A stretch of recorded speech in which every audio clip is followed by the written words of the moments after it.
The kingdom of Arvandor stood tall, its golden spires gleaming under the sun, a beacon of power and prosperity. 4 generations, the House of Eldoria ruled with an iron grip, securing the land's wealth and influence. At the heart of this empire was King Aldric, a ruler feared and revered, known for his cunning mind and unwavering rule. But beyond his victories on the battlefield and in court politics, there was one dilemma that even his unmatched wisdom could not solve: his 7 daughters. Born to different queens and concubines, each princess was a reflection of their lineage. Some were bold and fearless, others were wise and calculating, yet all of them bore the burden of one inevitable question: who would inherit the throne? Arvandor's laws had always been clear: only a son could rule. But fate had denied King Aldric a male heir. His queens bore him daughters, one after another, until even the most skilled seers admitted defeat. Now, with the weight of the crown heavy upon him, King Aldric had a decision to make. Would he choose one daughter to defy tradition and rule? Or would he name an outsider, perhaps one of his warlords, to inherit his throne? This uncertainty unleashed a silent war among his daughters, each knowing that only one could rise to power, while the rest would either be exiled or left to a fate far worse. Among the 7, there was Princess Elira, the eldest, sharp-witted, trained in diplomacy, and well aware of how to navigate the treacherous waters of politics. She had been raised as a ruler, and she believed with all her heart that the throne was hers to claim. Then came Serafina, the warrior princess, trained in battle, her hands more familiar with swords than silk. She had the loyalty of the king's generals, a force that could shift power in her favor should the time come. Celeste, the 3rd daughter, was known for her beauty and charm, using words like weapons to bend people to her will. If the throne could not be won with steel, she would win it with whispers. Isolde, the 4th, was different. She lived in shadows, watching from afar. She held secrets, about the king, about her sisters. She knew things that could destroy them all. Then there were the younger 3, Lysandra, Evangeline, and Miriel. They were yet to play their hands, but they had their own alliances, their own ambitions waiting to be revealed. As the king's health began to wane, the once silent tension among the sisters turned to open rivalry. On the eve of the annual feast of Eldoria, King Aldric summoned his daughters before the court. The great hall was adorned with golden tapestries, the air thick with anticipation. Nobles, warlords, and council members sat in silence, waiting for the king to speak. With a heavy gaze, he looked upon his daughters and declared, "The throne of Arvandor shall not fall to an unworthy heir.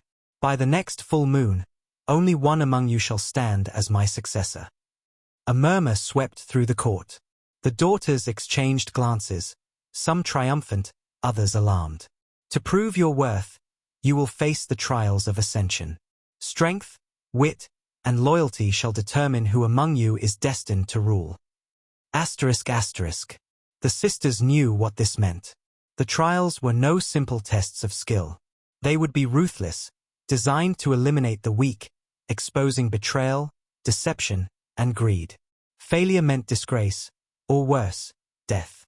The hall fell into silence as the king's decree settled in. The sisters were no longer just family. They were now rivals in a war for survival. And in Arvandor, wars were never won without bloodshed. A week passed, and the first trial was announced. It was to be a test of loyalty. Each princess was given a secret task to test their honor and devotion to the kingdom. For Elira, the challenge lay in politics. She was sent to negotiate peace with a rebellious vassal lord. If she failed, war would break out. For Serafina, the battlefield called. She was ordered to lead an army against raiders on the western border, proving that she could command more than just a sword. Celeste's trial was one of deception. She was to uncover a hidden traitor within the court, using her charm and cunning to expose the culprit. Isolde, however, was given a task unlike the others. She was summoned in secret and handed a scroll, a letter from her father himself. "There is a sister among you who must not ascend the throne. Discover her secret, and you will have my favor." Her pulse quickened. Who was the king speaking of? And why? As the trials began, alliances were shattered, and whispers of treachery filled the castle halls. Elira found herself at odds with the nobles, who feared a queen would weaken their rule. They would do anything to ensure she failed. Serafina's army was ambushed in the dead of night, a betrayal from within. Someone had sold her out. Celeste discovered that the traitor she sought was not an enemy, but someone very, very close to the throne. An Isolde? She began to unravel a truth so dangerous that it could bring down the entire kingdom. As the moon hung high in the sky, the game of power, love, and betrayal had begun. And only one sister would survive it. The trials of ascension had begun. The 7 daughters of King Aldrich were no longer simply princesses. They were contenders for the throne, forced into ruthless tests that would determine the future of Arvandor. Each of them faced a unique challenge, a trial meant to test their loyalty, cunning, and strength. But what none of them knew was that the trials were designed not only to choose a ruler, but to eliminate the weak. In the cold corridors of the castle, whispers of treachery spread like wildfire. Who among the sisters would prove their worth? And more importantly, who would survive? Princess Elira, the eldest and most politically astute, was sent to negotiate peace with a rebellious vassal lord, Duke Hadrian of the Iron Hills. The man had long resented the king, seeing Aldrich's rule as a threat to his power. Now, he sought to use the kingdom's uncertain future to his advantage. Elira arrived at Hadrian's fortress under a banner of peace. She was outnumbered, her personal guard dwarfed by the duke's warriors. But Elira knew that power was not always about swords, it was about words. Seated across from Hadrian in the grand hall, she studied the man. His scarred face, his cold eyes. A brute, yet not a fool. "You wish to rebel, my lord?" she asked calmly, sipping her wine. Hadrian smirked. "Rebel? No. But I do wonder, why should I bend the knee to a kingdom ruled by a woman?" Elira smiled, but her heart burned with fury. She had prepared for this. "Because," she said, leaning forward, "you and I both know that you need me." She laid out her terms, promises of wealth, influence, power. She showed him that siding with her would bring him greater rewards than war ever could. And then, the final stroke, a letter, signed by King Aldrich himself, offering Hadrian the lands of a rival noble should he pledge his loyalty. Hadrian paused. He did not expect this level of strategy. By the time the sun set, a treaty had been signed. Elira had secured an alliance, one that could tip the balance in the trials. But little did she know, her enemies within the castle had already begun plotting against her. Far from the castle, Serafina led her soldiers into battle against the raiders threatening the western border. Clad in armor, sword in hand, she was no delicate princess, she was a warrior. The battle began at dawn. The clash of steel, the screams of men, the scent of blood thick in the air. She fought with fury, cutting through enemies with the skill of a seasoned warlord. Victory was within reach. Until the ambush. In the heart of battle, her own men turned against her. Traitors. Blades that were once her allies now sought her death. Serafina barely managed to escape, fleeing into the forests, wounded but alive. Someone had orchestrated this. Someone wanted her dead. And she had a feeling she knew exactly who. Back at the castle, Princess Celeste faced her own trial, the test of deception. She was to uncover a traitor lurking within the royal court. A spy, hidden among the nobles. Armed with nothing but her charm and manipulation, she wove her way through the castle halls, whispering sweet lies and drawing secrets from the unwary. And then, she found him. A nobleman named Lord Dorian, a man whose loyalty had long been questioned. She watched him, followed his movements, played his desires against him. And when the moment was right, she set a trap. One evening, she lured him into the gardens, where the moonlight cast shadows across the stone paths. "You intrigue me, my lord," she purred, brushing a hand against his. "But I hear whispers, whispers that you do not serve the crown as loyally as you claim." Dorian stiffened. A moment of hesitation. A flicker of guilt. It was all Celeste needed. She pressed closer. "Tell me the truth, and perhaps I shall keep your secret." Caught in her spell, the man confessed. He had been selling royal secrets to a foreign king. He had planned to flee the kingdom before the trials ended.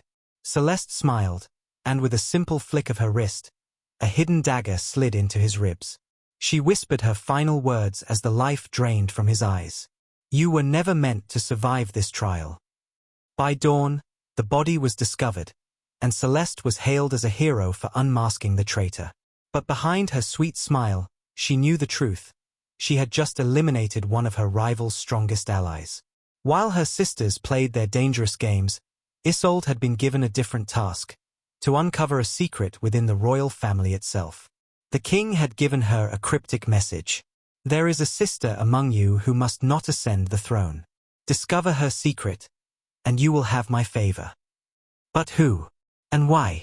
She searched the castle, reading letters, eavesdropping on conversations, piecing together fragments of truth. And then, one night, she stumbled upon an ancient ledger buried deep in the royal archives. A record of bloodlines. Her breath hitched as she read the words. One of the 7 daughters was not truly the king's child. Her heart pounded. This changed everything. If the truth came to light, it would destroy the princess in question. But who was it? And more importantly, what would Isolde do with this knowledge? As the first trial concluded, the sisters returned to the grand hall. Elira, victorious in her negotiation. Seraphina, wounded but alive after betrayal. Celeste, basking in the glory of her deception. Isolde, holding a secret that could change the kingdom. The king sat upon his throne, silent and unreadable. And then, the first elimination was declared. Lysandra, one of the younger sisters, had failed her trial. She had been unable to prove her worth. The punishment? Exile or execution? Tears streamed down her face as the guards approached. The king had made his choice. One daughter had fallen, and the others knew this was only the beginning. The echoes of Lysandra's screams still haunted the castle halls. Her fate had been sealed. Exile or execution. None of the sisters knew what had become of her after she was dragged from the throne room. Only the king's cold decree remained. One by one, the unworthy shall fall, until only the strongest remain. With the first trial over, 6 sisters remained. The stakes had been raised. Each of them knew that the next failure could mean their own demise. And in the shadows of the castle, new plots were already being spun. Isolde clutched the ancient ledger she had found in the archives, her hands trembling. She read the words over and over again, hoping she had misunderstood. But the truth remained. One of the 7 daughters was not of royal blood. A fraud, an impostor, a threat to the throne. But who? She examined the birth records again, looking for any clue. And then, she saw it, a missing name. One of the sisters' birth records had been altered, the original name scratched out and replaced. Her heart pounded. Who had rewritten history? And more importantly, why? She needed to uncover the truth. But she knew one thing: if the king had already suspected a traitor among his daughters, the moment she revealed what she knew, the castle would drown in blood. Elira, the eldest, was growing restless. She had won her first trial, securing the support of Duke Hadrian. But that was not enough. With Lysandra gone, she felt the weight of responsibility. She was the one most fit to rule. But she needed more power, more allies. So she turned to the one man her father feared most. Lord Cassian of Blackmoor. A ruthless noble, a man with an army large enough to rival the king's own. If she could secure his loyalty, she would not need to win the trials. She could seize the throne before the contest even ended. But Cassian did not trust easily, and the price of his allegiance might cost Elira her soul. While Elira sought power, Celeste played a different game. She had won her first trial not with strength, but with deception. Now, she set her sights on her next target. Seraphina. The warrior princess had barely survived her trial. She was still weak, still recovering from the betrayal on the battlefield. And Celeste knew that the best time to strike an enemy was when they least expected it. One evening, she visited Seraphina's chambers, her face sweet with concern. "Sister, you must be careful," she whispered. handing her a goblet of wine. "There are whispers in the castle. Someone wants you dead." Serafina narrowed her eyes, suspicion flashing across her face. But she drank the wine anyway. And Celeste smiled. The poison was slow-acting. By the time Serafina realized the truth, it would be far too late. The second trial was announced the next morning. A hunt. Each sister was to venture into the forbidden forest, where a beast known as the Shadow Stalker lurked. Only those who returned with its head would be deemed worthy. Those who failed would not return at all. As the sisters gathered at the forest's edge, Serafina's hands shook on the hilt of her sword. The poison had begun its work. Her vision blurred. Her limbs felt heavy. Celeste watched from the shadows, a smirk hidden behind her mask of concern. The hunt began. And as the sisters disappeared into the darkness of the forest, only one thought echoed in their minds. Who would make it out alive? The dense canopy of the forbidden forest swallowed the last remnants of daylight. A suffocating mist curled around the trees, thick with the scent of decay. The 6 remaining princesses stepped into the darkness, weapons in hand, their hearts pounding. The trial had begun. Each sister knew the rules. Track the Shadow Stalker. Kill it. Bring its head back to the castle. But as the night deepened, they began to realize something. They were not the hunters. They were the prey. Serafina's vision blurred. Her fingers trembled around the hilt of her sword, sweat dripping from her brow. The poison. Celeste's trickery had worked. Her body was weakening. Every step through the thick undergrowth felt like walking through tar. Then, a sound, a deep, guttural growl. Something was watching her. A blur of shadows lunged from the trees. Claws slashed through the air. Serafina barely dodged, rolling into the dirt.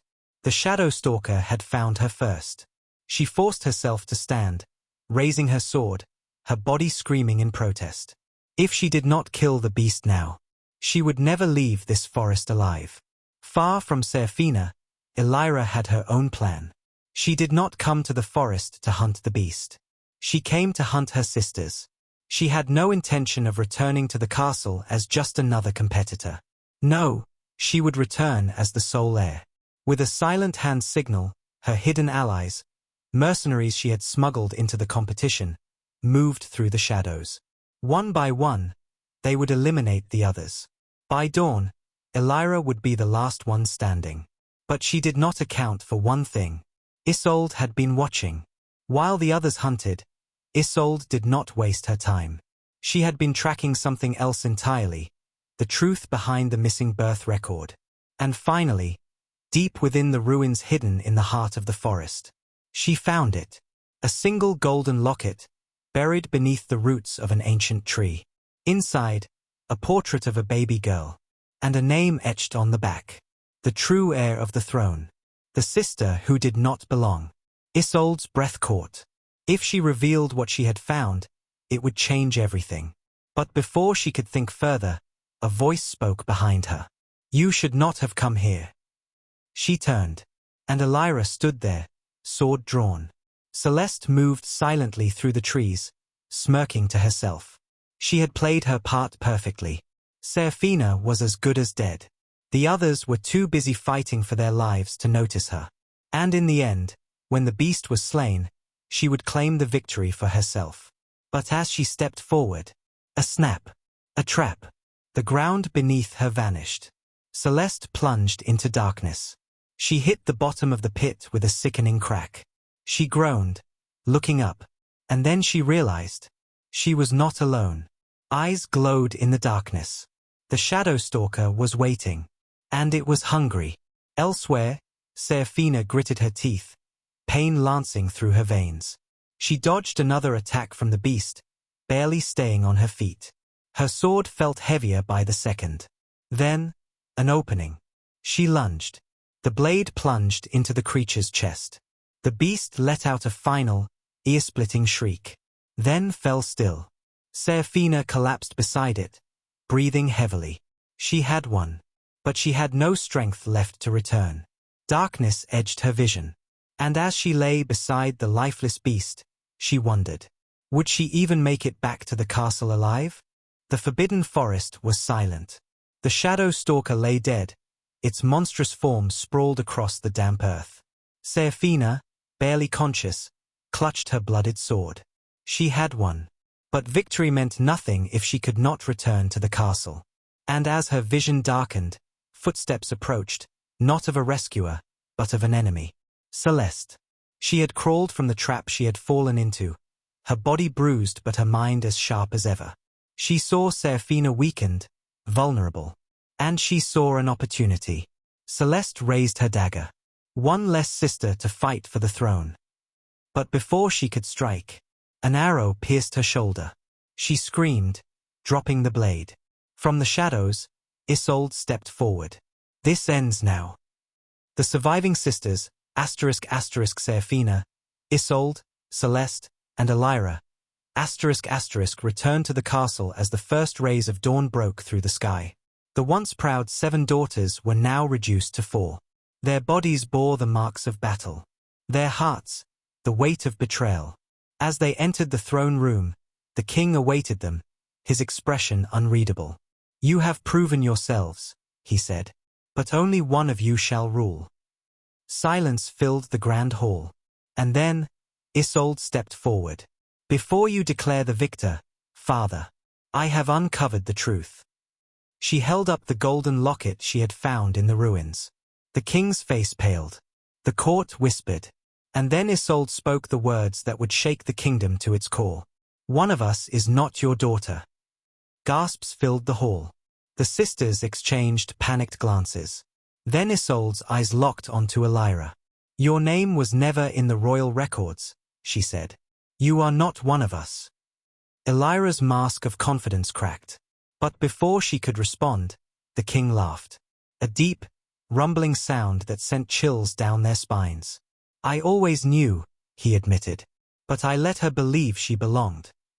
Elira staggered back. Her whole life, a lie? And yet, the king continued, she is the only one among you who understood what it takes to rule. He turned to Elira, his eyes filled with cold approval. You will be queen. The sisters protested. Seraphina, despite her weakened state, gripped her sword. She cheated, she murdered, she did what was necessary, the king interrupted. That is what a ruler must do. His words sealed their fate. And Elira smiled. The throne was hers. That night, a crown was placed upon Elira's head. The kingdom cheered. But the sisters knew the truth. Their father had chosen a usurper. The rightful heir had been cast aside. And so, in the shadows of the great castle, a new alliance was formed. Seraphina, Isolde, and Celeste set aside their rivalries. Because the war for the throne was not over. Elira would rule. But not for long. Because queens can fall just as easily as kings. And one day, the rightful heir would take what was stolen.